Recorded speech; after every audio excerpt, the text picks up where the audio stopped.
ఇది సత్యానికి అసత్యానికి, ధర్మానికి అధర్మానికి, వెలుగుకు చీకటికి మధ్య జరిగే పోరాటం.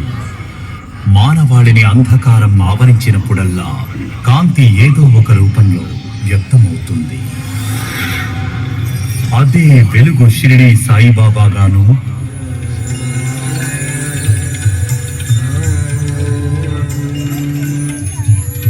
పుట్టపర్తి సాయిబాబాగాను వ్యక్తమైంది.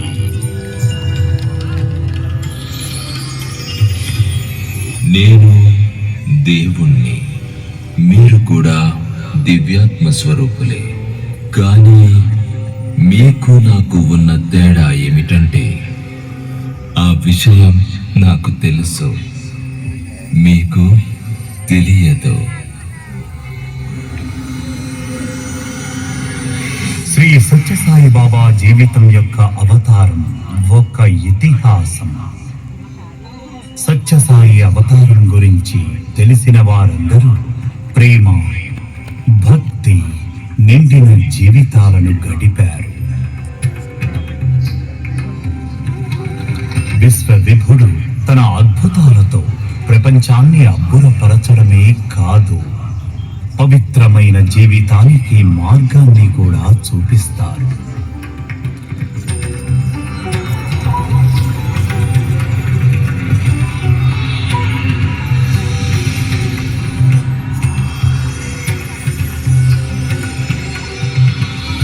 సాయిగా అవతరించిన బాబా ప్రపంచానికి సత్య దర్శనాన్ని ప్రసాదించారు.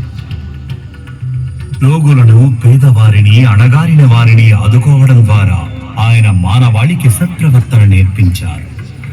సర్వోన్నత శాంతిదూతగా మారి మానవాళిని ఉద్ధరించారు.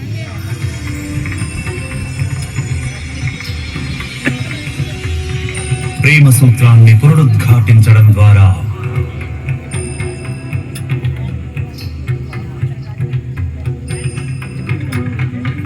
బాబా అహింస, అన్ని జీవుల మధ్య సామరస్యం గురించి బోధించారు.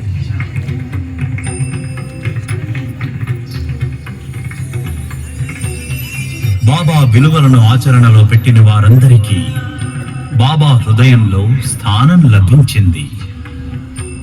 అద్భుతాలతో నిండిన కరుణామయుడైన భగవంతుని దివ్య జీవితం కూడా ఆశ్చర్యపరిచే రీతిలో ప్రారంభమైంది. 1926లో ఒక శుభోదయాన ఆంధ్రప్రదేశ్లోని పుట్టపర్తి గ్రామం మెల్లమెల్లగా మేల్కొంటోంది. తెల్లవారుజామున సూర్యకిరణాలు చెట్లను, మొక్కలను తాకుతున్నాయి. తల్లి ఈశ్వరమ్మ ఎగుడు దిగుడుగా ఉన్న దారిలో ఊరి బావి వైపు వేగంగా వెళుతోంది. అది ఆమె దినచర్య. కానీ ఈ చిరస్మరణీయ రోజున ఏదో ఒక అసాధారణ సంఘటన జరగాల్సి ఉంది.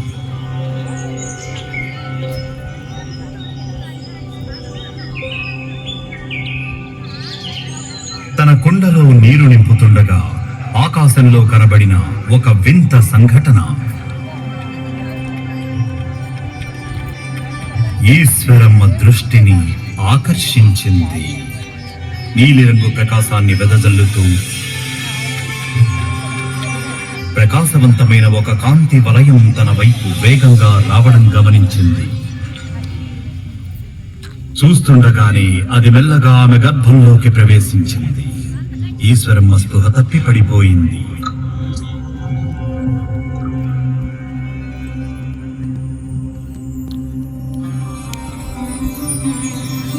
దైవం ఎంచుకున్న స్త్రీమూర్తి ఆమె. ఈ సంఘటన జరిగిన కొన్ని రోజుల తర్వాత ఆ దివ్యమాత గర్భం దాల్చింది.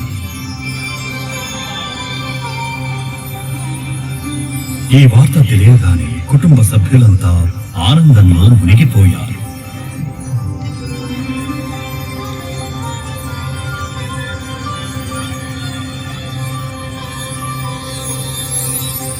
ఒకరోజు ఇంట్లో ఉంచిన సంగీత వాయిద్యాలు వాటి అంతటా అవే మ్రోగడం ప్రారంభించినప్పుడు వారు ఆశ్చర్యానికి గురయ్యారు.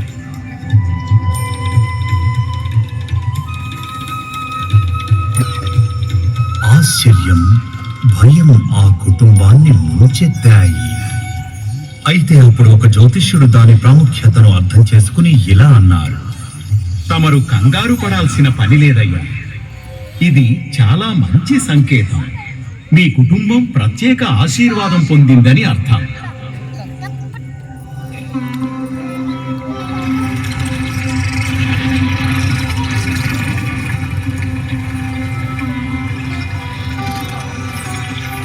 ఈశ్వరమ్మ గర్భం దాల్చి 9వ నెల నిండింది. కార్తీక మాసంలో శుభప్రదమైన సోమవారం నాడు ఈశ్వరమ్మ ఆమె అత్తగారు ఉపవాసం ఉండి సత్యనారాయణుణ్ణి పూజిస్తున్నారు. ఆమె అత్తగారు లక్ష్మమ్మ ఇతర భక్తులతో కలిసి ఆలయంలో పూజల్లో మునిగిపోయారు. ఆ రోజు తమను ఆశీర్వదించడానికి దేవుడే స్వయంగా వస్తున్నాడని వారికి ఏమాత్రం తెలియలేదు. ఇంటికి తిరిగి వచ్చిన ఈశ్వరమ్మ పురిటి నొప్పులు రావడంతో గుడిలో ఉన్న అత్తగారికి తెలిసిన వారి ద్వారా కబురంపింది.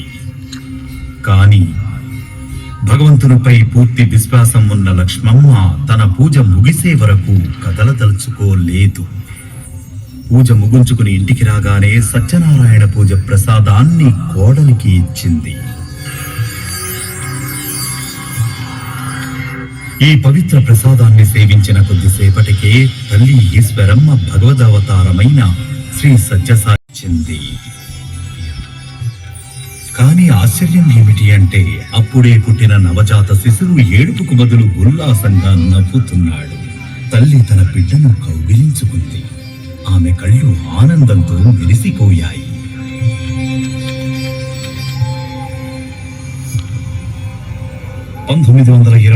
నవంబర్ 23 పవిత్రమైన సుముహూర్తాన జగద్రక్షకుడు అరుదించాడు.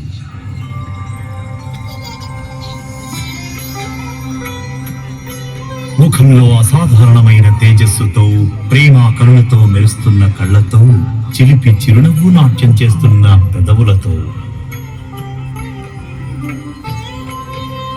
ఆ దివ్య బాలుడు అందరినీ ఆకర్షించాడు. తన ప్రేమతో వారిని కట్టిపడేశాడు. పరమేశ్వరుని సశైశవ స్వరూపాన్ని చూడటానికి ప్రజలు ఆయన ప్రభవించిన ఇంటి వద్దకు చేరుకున్నారు. అకస్మాత్తుగా ఎవరో చెప్పారు, అరే చూడు, పిల్లోడి దుప్పటి కింద ఏదో ఉంది. దుప్పటి తొలగించిన వెంటనే అక్కడ ఉన్న ఒక పాము తలెత్తి పడగ విప్పింది.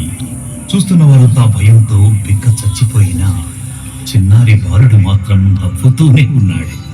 నాగుల రాజైన ఆదిశేషుడు తనతో ఆడుకోవడానికి వచ్చాడనే విషయం అతనికి తెలుసు.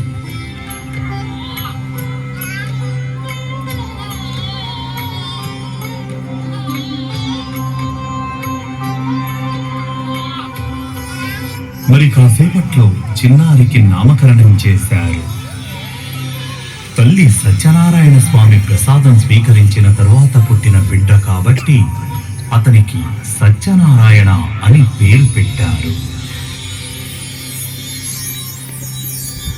బాబా పెరిగే కొద్దీ ప్రజలు ఆయనలో ఎన్నో సద్గుణాలను కనుగొన్నారు. ఇతర పిల్లలలా కాకుండా చాలా సౌమ్యంగా, ప్రశాంతంగా ఉండేవారు బాబా. అతిగా తినేవారు కాదు.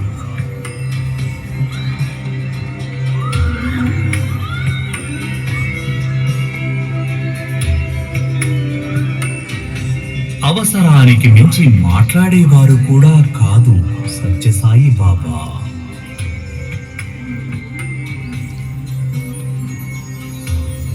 మాంసాహారం వండిన ఏ ఇంటికి వెళ్ళేవాడు కాదు. పిల్లవాడి విశిష్టమైన ప్రవర్తన చూసి అతని తల్లి కొన్ని సమయాల్లో ఆశ్చర్యానికి గురయ్యేది, మరికొన్ని సమయాల్లో సంతోషపడేది లేదా ఆందోళనకు గురయ్యేది.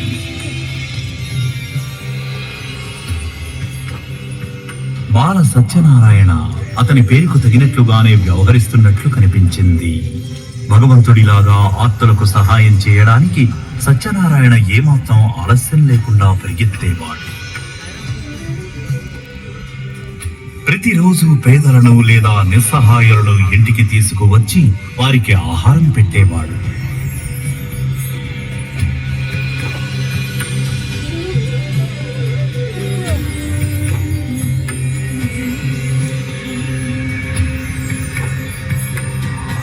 ప్రజల సంఖ్య పెరగడం ప్రారంభించినప్పుడు అతని తల్లి అతని పిలిచి, సత్య, ఏంటి చిన్నపిల్లల ప్రవర్తన? ఇంతమందికి తిండి పెట్టే స్తోమత మనకు లేదు. అమ్మా, చింతించకు. ఆకలితో ఉన్న ఈ ప్రజలకు నా వాటా ఆహారం ఇవ్వనివ్వు.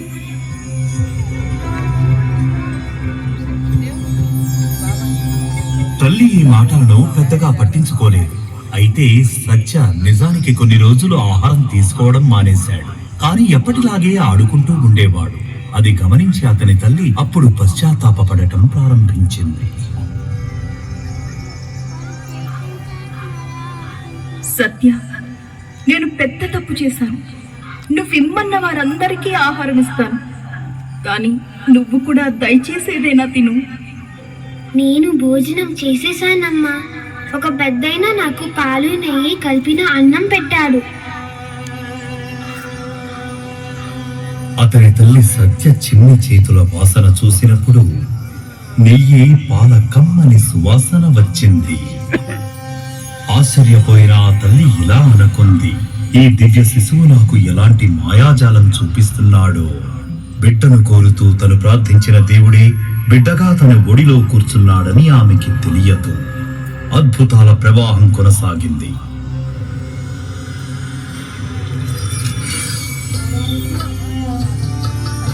కొన్ని సమయాల్లో బాలుడైన సత్య శరీరం నుండి కాంతి కిరణాలు వెలువడటం కనిపించేది.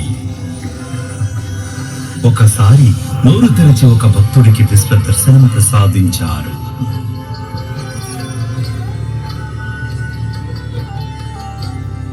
అతని స్నేహితులపై కూడా సత్య ప్రభావం స్పష్టంగా కనిపించడం ప్రారంభించింది. అతని స్నేహితులు అసత్యాలు పలకడం, ద్వేషం, మాంసాహారాలను త్యజించారు. సత్యాన్ని తమ ఆధ్యాత్మిక గురువుగా అంగీకరించారు. భగవాన్ శ్రీ సత్యసాయి బాబా బాల్యం నుండే యావత్ ప్రపంచానికి ఆధ్యాత్మిక జ్యోతిని ప్రసరింపజేశారు. క్రమంగా చుట్టుపక్కల ప్రజలు కూడా ఆయనను గుర్తించడం ప్రారంభించారు. ఇప్పుడు రాయండి. ఇప్పుడేడ్చి ఏం లాభం? జరగాల్సిందంతా జరిగిపోయింది. చిందిన పాలపై ఏడవద్దు. సత్య, లేచి నిలబడు. నువ్వు ఏమీ రాయడం లేదని నేను గమనిస్తూనే ఉన్నాను. అవును గురువు గారు, కానీ మీరు బోధించేవన్నీ నేను కంఠస్థం చేశాను. మీరు నన్ను ఏమైనా అడగచ్చు గురువు గారు. ఇట్రా, ఇక్కడ కొంచెం బెంచ్ మీద నిలబడు. గురువు గారి మాటకు కట్టుబడి సత్య మౌనంగా బల్లపై నిలుచున్నాడు. క్లాస్ ముగిశాక టీచర్ తన కుర్చీలో నుండి లేవలేకపోయాడు. అతను తన కుర్చీకి అతుక్కుపోయాడు.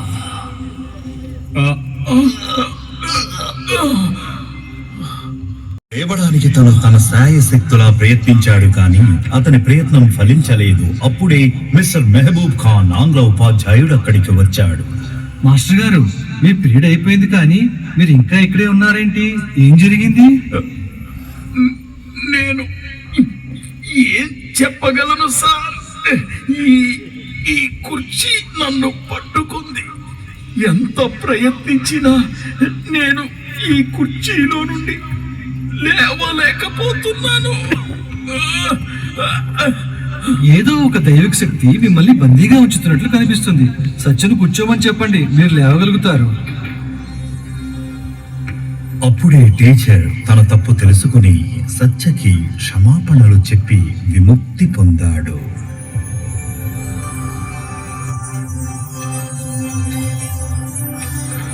పుట్టపర్తిలో అందరికీ సత్య అంటే చాలా ఇష్టం.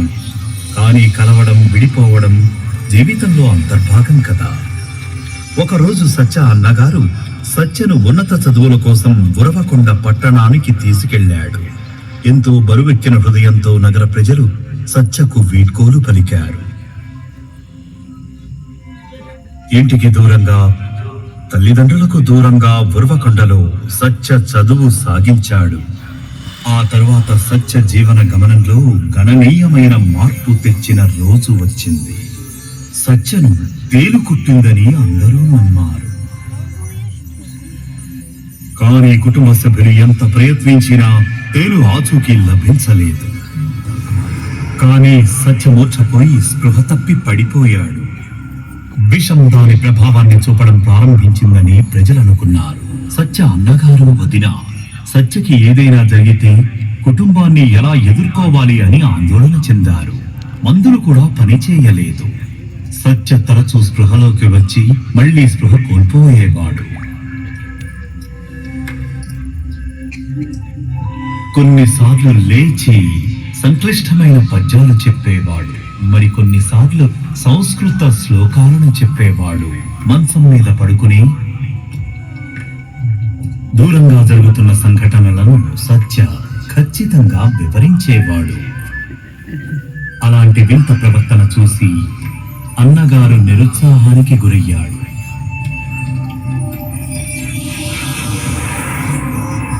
అనంతరం పుట్టపర్తిలోని కుటుంబ సభ్యులకు సందేశం పంపారు. పవిత్ర శ్లోకాలు పఠిస్తూ తన సన్నిధికి చేరుకున్న తన తల్లిదండ్రులను సత్య స్వాగతించాడు. సత్య పరిస్థితి చూసిన వారంతా ఆందోళన చెందారు. ఇదంతా బాబా దివ్య నాటకమని వారికి తెలియదు. తమ అజ్ఞానం మూలంగా క్షుద్ర పూజలు చేసే మంత్రగాళ్లను పిలిచారు. వారిలో కొందరు సత్య దివ్య తేజస్సును గమనించి అతనికి నమస్కరించారు. వివేకులు అర్థం చేసుకున్నారు. కానీ సత్య బంధువులు ఇంకా తమ బిడ్డకు ఏదో దుష్టశక్తి పట్టిందనే అనుకుంటున్నారు. తాను అవతరించిన ఉన్నత లక్ష్యాన్ని వెల్లడించే సమయం ఆసన్నమైంది.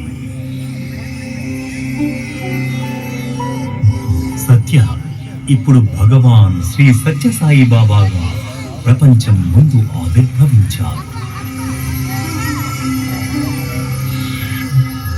సత్య దృఢంగా ప్రకటించారు, నేను సాయిబాబాను.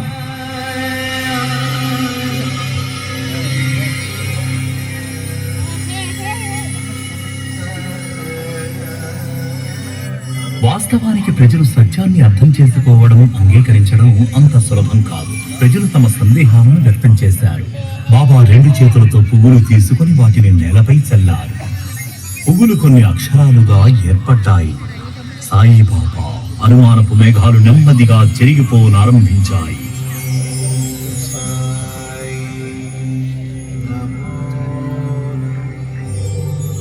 ప్రపంచానికి వెలుగులు పంచేందుకు దివ్యత్వం సిద్ధమైంది. ముందుకు సాగడం ప్రారంభమైంది.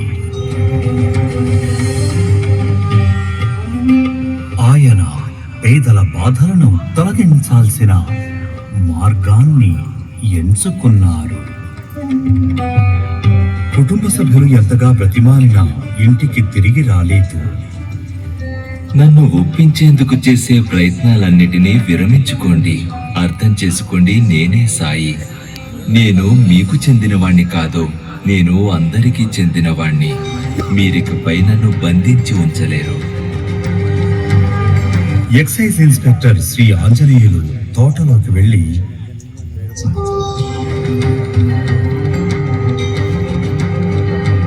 అక్కడున్న బండపై కూర్చున్నారు.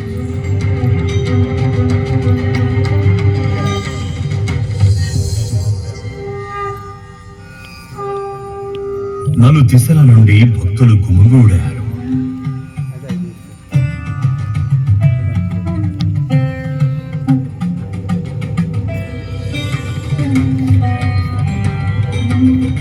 మానస భజరే గురుచరణం అంటూ శ్రీ సత్యసాయి తమ మొట్టమొదటి సందేశాన్ని ఇచ్చారు.